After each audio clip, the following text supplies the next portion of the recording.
Bueno, aquí tenemos una pregunta un poco complicada y requiere la explicación detallada que lo hace el hermano Alfredo Díaz, profesor de la historia, venezolano, revolucionario. Dice, Assalamu alaikum, Maulana. Wa alaikum salam, querido hermano. Soy Alfredo Díaz de Venezuela. Mi pregunta es la siguiente.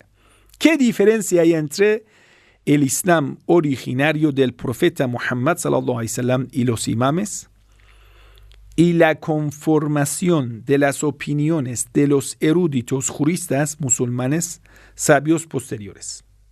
Vamos a ver. A ver, por ejemplo, tenemos al Imam Sadiq alayhi salam y tenemos al sabio Kolaini. Tenemos al Imam Khomeini, por ejemplo, corriente de los sabios, los eruditos musulmanes. ¿Qué diferencia hay entre el Islam original y el Islam interpretado por los sabios? Muy buena pregunta, la verdad, muy buena pregunta. Aquí vamos a responder, por favor, uno por uno. Primero vamos a ver el fundamento. Quiere decir la base de la interpretación del Islam.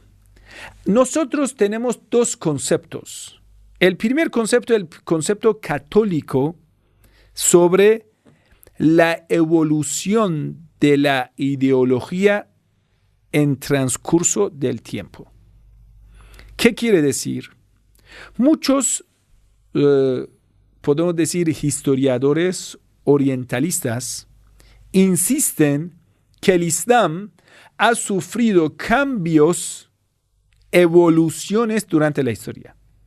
Incluso hicieron libros sobre el tema. Por ejemplo, dice el Islam, como el catolicismo, que se formó durante la historia. Usted, por ejemplo, usted pregunta a los apóstoles de Jesús, ni conocen a Pablo, ni reconocen a Pablo, ni siguen las obras de Pablo. Todos son judíos, todos son circuncidados, nadie es trinitario. Los apóstoles de Jesús son judíos. Pero cuando va a formar lo que son las obras paulinas, después, cuando llegamos al año 325 al concilio de Nicea, el Constantino va a echar muchas cosas dentro de la iglesia, que es decir, inventa una iglesia. Después con el concilio de Calcedón, después con el concilio de Trent, concilio esto, otro concilio, quiere decir, con los concilios se forma la ideología cristiana. Es como una semilla, va a crecer. Es como una bola de nieve, de arriba de una montaña, le dejas correr. Esa bola de nieve, en transcurso de su trayectoria, va a recibir, por ejemplo, un pedazo de tierra, una cosa sucia, una cosa limpia, un poco más nieve. Y cuando llega aquí abajo, donde estamos nosotros, por los choques que recibió esa bola de nieve, se convierte a muchas bolitas chiquititas diferentes. La bola de nieve arriba era blanca, pura. Ahora lo que tenemos aquí abajo es una bola grande, pero tiene muchas cosas sucias inventadas que nunca han estado en la primera bola de nieve arriba. Ellos lo llaman la evolución de las religiones o sectas durante la historia. Quiere decir, todas las religiones han sufrido el cambio o innovaciones. Eso es la idea cómo interpretan el sunismo, porque los califas harían esta cosa. Los califas inventaban cosas. Por ejemplo, señor Omar ibn Khattab, que es el segundo califa, él elimina parte del Islam que era sunna del profeta del Islam. Los hermanos sunitas lo reconocen. Señor Omar ibn Khattab dice, sunnatan kana ala ahdi Rasulillah wa inni uharrimuhuma. Dos conductas desde el tiempo del profeta del Islam, yo los prohíbo. Es decir, era parte del Islam, señor Omar lo va a cambiar. Y hasta hoy en día los hermanos sunitas, muchos lo consideran prohibido por la prohibición y el cambio que hizo Omar ibn Khattab. O por ejemplo, en el rezo, en la llamada de la oración, Omar hizo muchos cambios. Son más de 30 cambios que hizo Omar, innovaciones bid'a que hizo en el Islam. Cambió la llamada de la oración, por ejemplo. Para mañana, en la llamada de la oración de la madrugada de la mañana, los sunitas dicen As-salatu khayrun minan nawm. Eso no está en el Islam, no estaba en el tiempo del profeta del Islam, sino es un invento del señor Omar ibn Khattab. Lo que él inventó en su tiempo es que el señor Omar ibn Khattab vino a decir que ya lo voy a cambiar por mi gusto. Él lo hizo por su propio gusto. Es que le gustó cambiar y lo hizo. Y nadie más le pudo pedir que por favor no lo haga. Y hay otras cosas que el señor Omar ibn Khattab hizo en su tiempo. Por ejemplo, eliminó Omar ibn Khattab Hayya ala khair al-amal de la llamada de la oración. Y, por ejemplo, él inventó Salat Tarawih, muchas cosas. Entonces, en las fuentes sunitas, en la escuela sunita, ellos han aceptado que los califas tienen la autoridad para cambiar la religión. O, por ejemplo, Yazid, quien sucede a Muawiyah, dice, si el vino es prohibido en la religión de Muhammad, voy a beber vino en la religión de Jesús. Por supuesto que en la religión de Jesús era prohibido, pero él inventó esa mentira. Entonces, los omeyas se emborrachaban. Y también algunos dicen que eso venía del tiempo de Omar, porque Omar bebía nabiz. Nabiz era un tipo de jugo fermentado de dátiles. Muy bien, vamos a adelantar. Entonces, hay primera opinión que dice, todas las religiones durante la historia han tenido evoluciones. Así que lo que hoy en día existe no es lo que existía en el tiempo de su fundador. Eso es cierto. Todas las religiones son así, excepto el Islam Muhammadí, Shia, de Ahlul Bayt alayhimus salam. Entonces nosotros decimos, eso es cierto. Todas las religiones, incluso el Islam sunita, ha sufrido los cambios de los fariseos infiltrados durante la historia. Por eso usted va a ver en la Biblia que, por ejemplo, el Antiguo Testamento que ha sido formado durante como 4 o 5 siglos, el Nuevo Testamento que ha sido formado y pasó por un proceso de canonización durante como 2 siglos, todo eso han sufrido muchos cambios en las traducciones, en esto, en otro. Que decir, es un libro, no pertenece ni a Moisés ni a Jesús, ni a ninguno de los profetas, sino es una obra hecha por los sacerdotes. Eso no es de Dios. Pero el único que se ha quedado y es la obra de Dios es el Sagrado Corán. Entonces el Sagrado Corán no ha sufrido ninguna evolución. Ninguna evolución. Entonces eso es primera parte del Islam, que no ha sufrido nada de evoluciones. Vamos a ver la interpretación del Corán. Lamentablemente en el tiempo de Abu Bakr y Omar y Osman eliminaron la sunna del profeta del Islam. Abu Bakr, en una narración que dice, quemó 500 narraciones que había escrito del profeta del Islam, sallallahu alaihi wasallam. Abu Bakr un día dice a su hija Aisha, tráigame todo lo que he escrito del profeta del Islam, la sunna del profeta. Lo trae, son 500 papeles, huesos, yesos, en todo lo que había escrito una narración del profeta del Islam. Entonces, ¿qué hace Abu Bakr? Quema a todo ello, quema. Y dice, ahora ahí estoy tranquilo. Cuando deshace de todas esas, quemando a toda la tradición del profeta escrita por Abu Bakr, dice, ahora ya estoy tranquilo. ¿Por qué? Porque tenía el problema de a ver si la gente lo vaya a confundir con el Corán. Con el mismo pretexto, para que la palabra del profeta del Islam no vaya a confundirse con el texto del Sagrado Corán, Omar ibn Khattab prohíbe narrar narraciones del profeta del Islam. Pero en realidad es que ellos saben que muchas palabras del profeta del Islam están hablando de virtudes del Imam Ali, han hablado de los hipócritas, han hablado de los omeyas, y Omar y Abu Bakr han dado una autoridad a los omeyas. Por ejemplo, Muawiyah está al mando en Damasco y es de los omeyas y es del árbol maldito. Entonces ellos quieren quitar esa parte de la tradición del profeta del Islam. Ellos eliminan la zona del profeta del Islam, sallallahu alaihi wasallam. Omar, cuando quiere enviar un grupo de los recitadores del Corán, maestros de Corán, a Kufa, le va a acompañar fuera de ciudad de Medina. Le dice, les quiero advertir, no enseñar nada lo que sea fuera del Corán. Solo enseñen el Corán, nada de las palabras del profeta. ¿Por qué? Si enseñan palabras del profeta, se va a mezclar con el Sagrado Corán. Omar los prohíbe. Abdullah ibn Mas'ud va a ser encarcelado en ciudad de Medina y prohibido su salida Omar dice, no te permitimos que vayas a otras ciudades narrando las narraciones del profeta del Islam. Eso es el tiempo de Omar. Llegamos al tiempo de Osman. Osman, ¿qué hace? Osman lo que hace es que va a traer todos los Coranes que tienen comentarios del profeta del Islam, porque en aquel entonces Wahyu al-Bayan y Wahyu al-Qur'ani, lo que el Sagrado Corán era el mensajero de Dios por otra revelación de parte de Dios que era palabra del profeta del Islam, interpretaba el Sagrado Corán.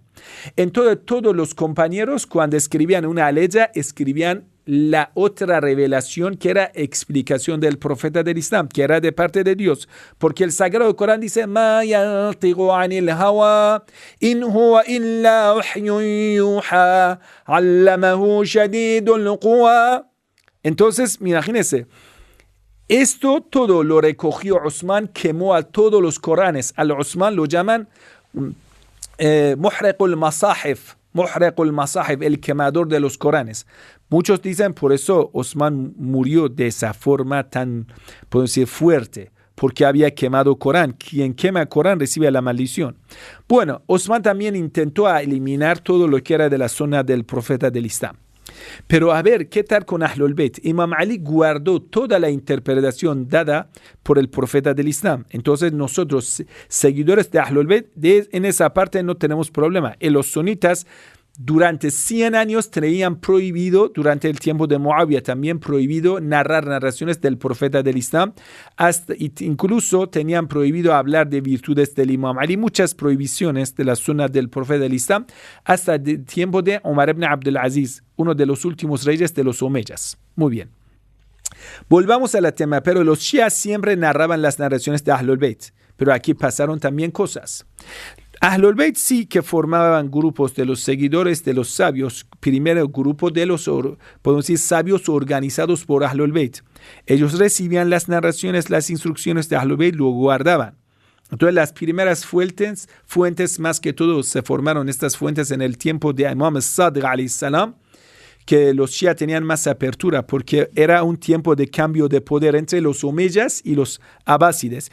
En ese lapso del poder, entonces Imam Sadiq alayhi salam tuvo el tiempo para educar más de 4,000 compañeros, entre ellos muchos Shia y muchos sunitas, como fundador de los Hanafitas, Abu Hanife, fundador de los Malikitas, Malik ibn Anas, y de ellos vienen Ahmad ibn Hanbal, seguidor y discípulo de Malik ibn Anas, y Imam Shafi'i, seguidor de Abu Hanifa. Muy bien, vamos a seguir. Entonces, en el tiempo de Ahlul Bayt alayhimus salam tenemos el Islam intacto, puro. Pero ¿qué va a pasar? Todos los seguidores de Ahlul Bayt guardan, recopian y memorizan las narraciones, los sabios Shia. Pero ¿qué pasa? En varias oportunidades los Shia han sido invadidos por los enemigos. Como por ejemplo, en el año, cerca de año 1000 en Bagdad, cerca de año 1000 en la edad cristiana en Bagdad, en lo que es famoso como ese suceso de Karj en Bagdad, que los sunitas, podemos decir, en un complot, los sunitas atacaron a los Shia y quemaron muchas bibliotecas de los Shias. Miles de los libros de Shia fueron quemados. Entonces los Shia primero perdieron gran parte de las enseñanzas de Ahlul Bayt ahí. Sheikh Tusi tuvo que emigrarse a la ciudad de Najaf después de ese suceso de Karj, de ataque de los sunitas que eran mayoría en Bagdad a los Shia. Cuando los Shia llegan a Najaf, ahí va a fundar la escuela de la verdad de los Shias por Sheikh Tusi. Ahí él escribe sus libros, el libro Tahzib, el Istibsar, el Khilaf, el gran Sheikh Tusi, podemos decir, nosotros lo llamamos Sheikh al-Taifa. Después otros sheikhs, Sheikh Mufid, Sayyid Razi, Sayyid Murtaza, otros, ahí van a fundar la escuela de Najaf. A partir de eso, casi nosotros podemos decir que gran parte de la enseñanza de Ahlul Bayt sigue protegido por los Shia, sigue. Aunque en algunos tiempos algunos narradores falsificados, infiltrados también van a estar. Entonces tenemos la ciencia se llama Rejal, investigación sobre los hombres narradores de las narraciones. Sí, tenemos hombres Kazab, Wadda, Kazab significa mentiroso, Wadda' significa modificador de las narraciones, que inventaban narraciones falsificadas. Nosotros también lo tenemos. Aunque en la escuela sunita hay mucho más, en la escuela shia menos. ¿Sí? También, entonces, por ejemplo, una persona tomaba un libro de préstamo para hacer una copia y escribir, escribía dentro de ese libro, agregaba cosas y eliminaba cosas, quitaba una página del libro. Así, o algunos inventaban narraciones. Incluso, por ejemplo, en el tiempo del Imam al-Hadi alayhi salam, uno que en un tiempo era representante del Imam Hadi, traicionó al Imam Hadi, que Imam Hadi le condenó a muerte. Imagínense, pidió a los Shia que lo maten. Era un representante del imam. Entonces esta persona, imagínense cuántas narraciones ha inventado. O lo que eran waqifiyya, que después del imam al-Musa ibn Ja'far alayhi salam, para no pagar khums al imam Reza, rechazaron al imam Reza. Dijeron, imam Reza no es el imam. Ellos se quedaron solo con el séptimo imam Musa ibn Ja'far. Eran sabios Shia que rechazaron al imam Reza, algunos. Entonces ahí empezaron a inventar cosas que son waqifa. ¿Sí? Imagínense, hay muchas otras cosas. Hay que decir, hubo sabios religiosos Shia que traicionaron a Ahlul Bayt. Eso es cierto. Como Shalmaqani, en el tiempo del, si no me equivoco, está en el tiempo del Imam Mahdi. Pero los grandes, la mayoría de los sabios Shia intentan guardar la tradición islámica del tiempo de Ahlul Bayt, aunque en mucho tiempo los Shia también han sufrido muchos ataques, por ejemplo, de los mongoles, de otros, muchas veces por los sunitas han sido atacados, quemados.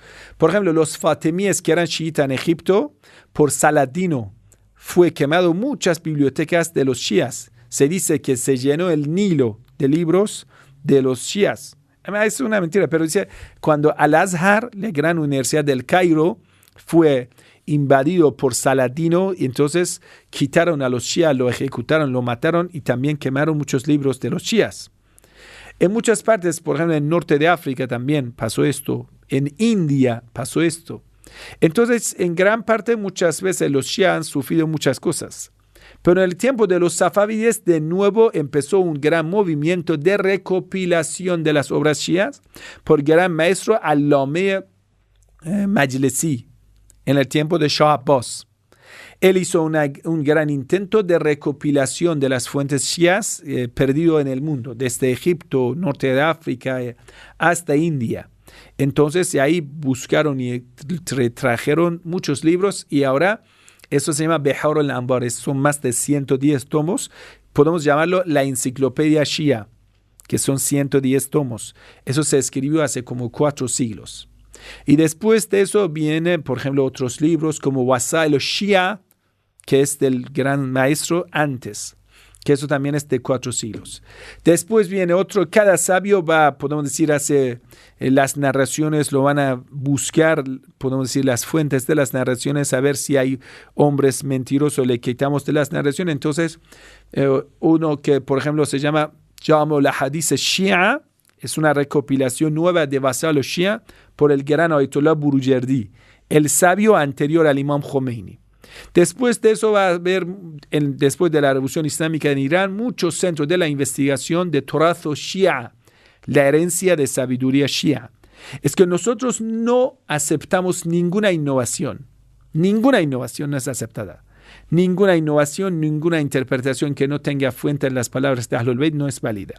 Entonces, solo vamos a buscar una interpretación intelectual de las fuentes que hemos recibido. Pero hay que tener en cuenta que muchas fuentes también han sido eliminadas por los enemigos. Por eso ya, lo que hoy en día tenemos los Shia, por ejemplo, el Imam Khomeini, Ayatollah Khomeini, nosotros decimos, es el mismo Islam, es el mismo anillo, no es la bola de nieve que ha caído y hoy en día es otra cosa. No, es el mismo anillo, que es la misma esencia pura de Ahlul Bayt, pero por ejemplo, que se perdió una parte de la piedra, se le dañó una parte. Quiere decir, es el mismo anillo, es la misma, pero dañado en muchas partes. Nos falta muchas cosas, nos falta, eso lo reconocemos.